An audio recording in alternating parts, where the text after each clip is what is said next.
it's Mike from Party 4 Crafts here. I am back today with the Monport 55W Onyx Laser. And today I'm going to walk you through a project from beginning to end, from connecting it all, getting the exhaust hooked up, pulling up Lightburn, opening a project in Lightburn, doing the settings, and then running a project. And I've never done this before, but I'm going to try to do it without cutting the video at all. We're going to go one shot, no editing whatsoever, so you can see all of the details as they happen. So first thing, we have to get the smoke out the window. If you don't have a window, you're going to have to get a filter, but filters are expensive. You have to replace the filter element in them. And so if you can exhaust out a window, that's preferable. If you live in an apartment or in some HOAs, you might not be able to do it, but with this, all you do is connect that end to the laser, this end to the input of the fan. Then you see the arrow there, this is the output. It goes out the window. It just shoots the smoke right out the window. Very simple. There's a little switch there for turning it on. It's plugged into electricity. So I'm going to go ahead and fire that up right now. It doesn't hurt to run it when the laser's not running, and I don't want to forget it. I've done that before. All right, let's fire up the laptop. There are two USB cables, one for the camera and one for the laser. So I'll plug one in on this side, one in on that side. Fire it up.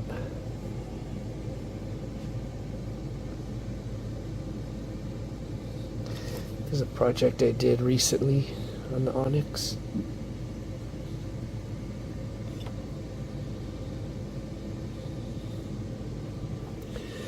This was part of the calibration process, and then you can see those targets in there are also part of the calibration. All right, you can't see my password. So I am going to now pull up Lightburn right here.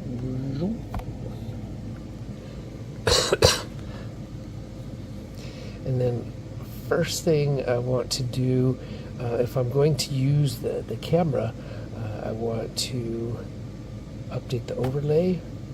And now you can see when I did update overlay, the picture of the bed popped up. And if this isn't, if you don't have this camera control, you just go window, turn on camera control right there. I already had it turned on. So now I'm just going to open a project.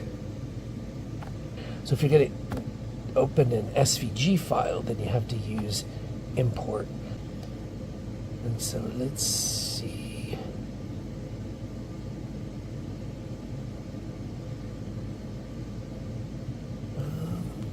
I have space on there. I could do a bigger one and see how fast it comes out. These are picture frames that are for dogs. They have the dog breed on it, and they have a front and a back. They look like that. There's one landscape and one portrait, so I'm gonna delete one of them. I don't think this one's gonna fit. So first thing I have to do is ungroup it. Right now, I can't click on one without the other. They're all grouped together. So if I go arrange, ungroup, now everything is separate, and I can just highlight all this stuff with one hand and delete it. Then I can come over here to Control A to select everything and drag this over here into the empty space. That's where the camera helps out.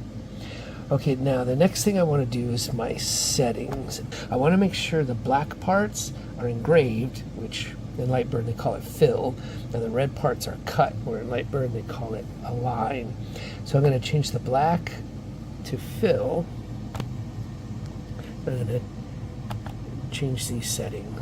I don't need this to be super dark, so I'll go 250 speed, which is half of its top speed, and I'll go 40 power. 254 lines per inch. That's a lot. I'm going to go 180 because this is a vector shape. It doesn't have super fine details or anything, and that should be good. And for the line for cutting, I'll do 20 speed, 75 power. We'll see how that goes. Yeah, I'll go 80 power just to be safe and I don't have to do it again. All right, I think that's all good. I hit the preview button to see how long it's going to take. It's going to take 18 minutes and 32 seconds. So I'm going to go back and check a setting real quick. But that's a very large engrave, and they take time. So click OK on that. I'm going to go back into the fill and see if flood fill was not turned on. Let's see how that affects the time. It was 18:32 and now it's 20:08, so we don't want that. Go back and turn that off. So maybe I will do some editing. I'll fast forward the engraving part so you don't have to sit here for 18.5 minutes. I'm also going to shrink it just so it doesn't take that long. Now that I shrunk it, it will take 11 minutes. All right, so that should be ready to go. I'm going to show you how to autofocus in a moment. I'm going to turn the laser on. You know it's on when that lights up. So autofocus is really easy. You just hit the focus Z button and it happens real fast. So I'm going to move it down to make sure it's absolutely on the board, and I'll hit the focus Z button. You won't see me hit it because I want you to see what the laser head does. Okay, I'm hitting it in 3, 2, 1. So the head moved down, it touched the board, now it knows where it is and it's focused. You don't really see anything else change, but now that's all focused. So it's focused, air assist is on. When I go in here, you see air assist is turned on right there. The exhaust fan is on, it's autofocused, there's wood in, it's aligned properly. I think everything is ready to go, so I can frame it. There's two kinds of frames. There's draw a box around it or do an outline that's the shape of it. Well, this is box shaped, so it doesn't matter which one I choose. So I'll hit frame to make sure it's going to go in the right spot. And there it is. It's right where I put it. So now I'm ready to go. All I do is click start. It's going to start engraving now. So one thing that I didn't mention is, because it was already this way, is you always want to cut last, because sometimes when you cut, the pieces fall down a little bit. You can see on that little guy right there that it's actually dropped down a little bit. And if it drops down when you cut it and then you engrave it, it's out of focus and your engrave won't look very good. So you always want to cut last, and to cut last, you put the cut at the bottom. Lightburn starts at the top and goes down to the bottom. So as long as your red layer, your line layer, is at the bottom, then you're good. It'll cut last, which is exactly what you want. Alright, so here it is.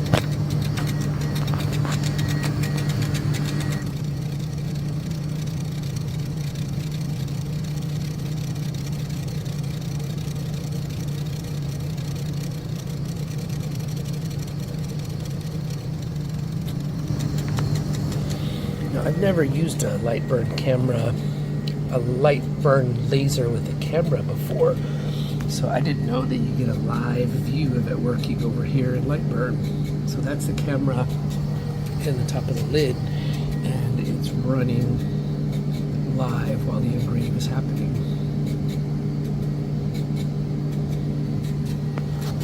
Let's go back over here. That's a really expensive camera mount.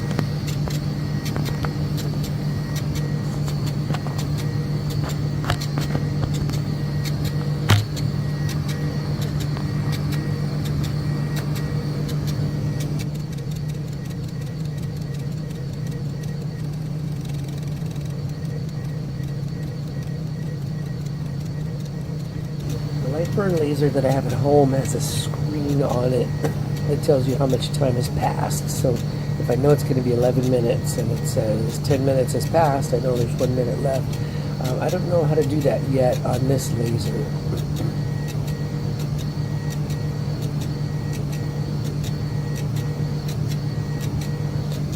Right now, while it's engraving, there's not a whole lot of smoke coming out. I don't see much, if any, smoke coming out there. But once it starts to cut, then the smoke will start coming out.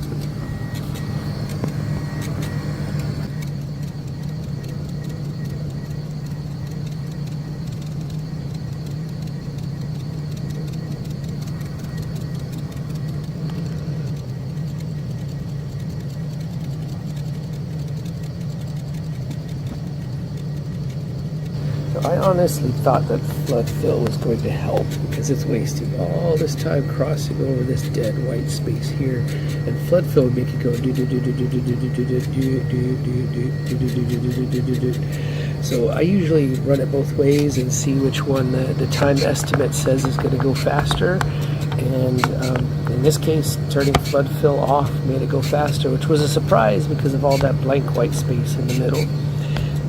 Now for something like this, where once it gets up to the top, it's going to be engraving all the way across, then it doesn't matter if flood fill or not. It's going to take the same amount of time because it has to go all the way across.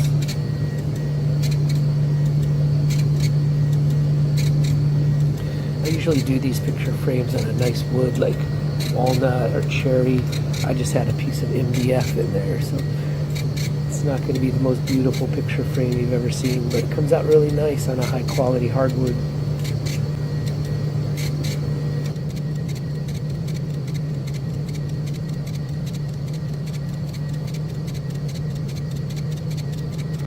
But one of the things I worried about when I first saw this was there's a little gap there that you can see through the laser. I was worried that smoke was going to come out there.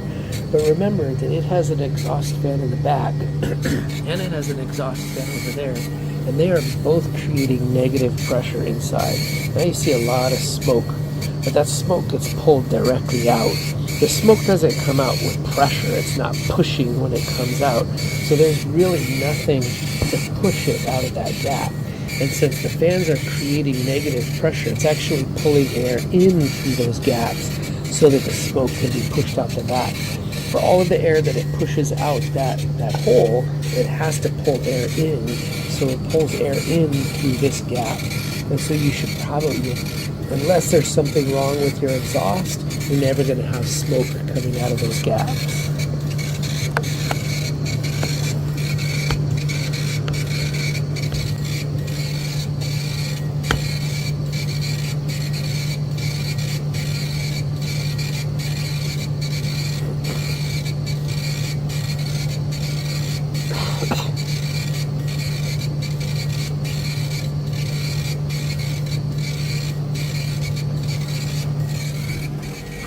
Let's do the bigger engrave. Still can't see a whole lot of smoke coming out of this end. I can smell it coming out because it happens to be facing west and it's blowing it out right to the wind. So some of it's coming out, coming in the top part of that window. We should have a better window seal.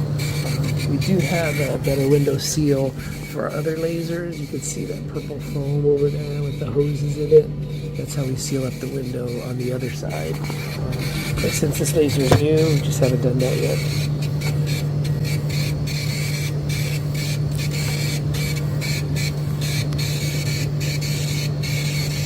Right, in a few seconds it should start cutting. I just guessed at these settings for cutting, so I hope they cut all the way through. If not, the process is the same. It'll just be slightly more power, slightly less speed. There it goes.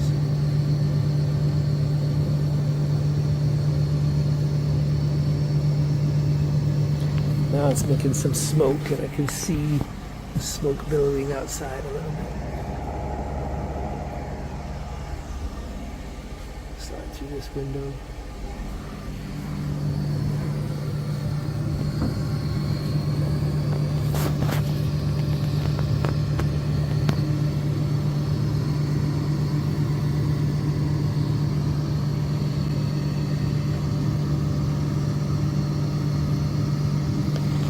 see the smoke just getting sucked right out of that hole in the back, just like it's supposed to. No smoke coming out of here. And here. All right, that's it. It's finished. I'll let the smoke escape. The fact that you're seeing smoke from the bottom tells me that it probably cut all the way through, but I'm going to show you something important with that in just a moment. Looks like most of the smoke cleared. I'm going to let it go for another second or two. Don't want to smoke up the room. All right, here we go. Now, you do not want to move anything until you know for sure that it's cut all the way through, because if it did not cut all the way through, you can still run it again. But if you move it, you're never going to get it aligned perfectly. The camera works, but these fisheye cameras are not used for precise alignment. So you want to make sure I'm putting my hand on the big board while I move the little board, and it feels like it did not quite cut through. So I could just run this through again. I haven't moved anything yet. I'm going to come in here. I don't want to engrave again, so I'm going to take the fill part and turn output off, and I'm going to run the line part again. So first I don't know yet on this laser if it goes out of focus again when it finishes a job, so I'm going to auto focus it just to be safe. And then I'll just run it again at those settings. So now it's only going to do the cut part of the job again. It is not going to do the engrave part. All right, I hit start. Here we go. It should go, because nothing has moved, it's going to go perfectly aligned again.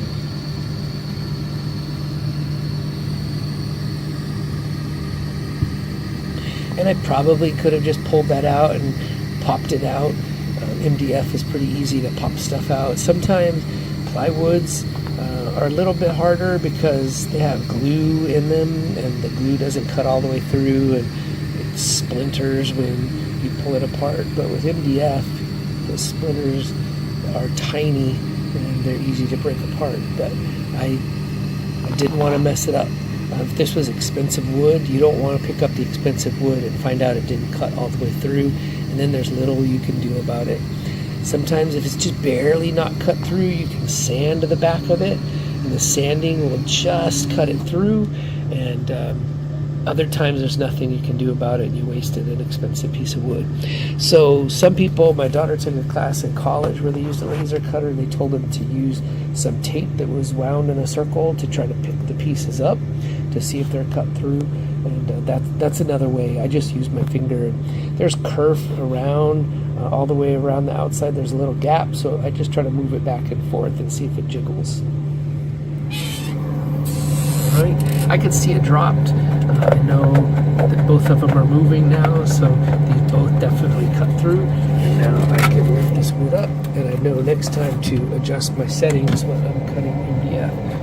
And so there it is. There's the dog picture frame. I would cut out the back part for this, and there's little spacers that leave a gap for the photo to go in, and you can put a picture of your border collie in there. This file is also on my website and in my Etsy shop with, I don't even remember how many, like 100 different dog breeds as well. So that's it. We went through a whole project together. All I would do on this one, it doesn't even look like it needs any sanding, but I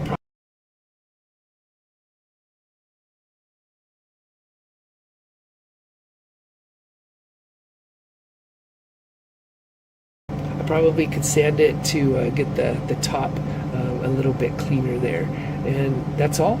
It's I think it came out pretty good, and that's the whole process. So thanks for joining me with the Monport 55W Onyx laser today, start to finish, unedited project, and I hope you learned something and got a little bit of review of the laser as well. All right, I'll see you next time.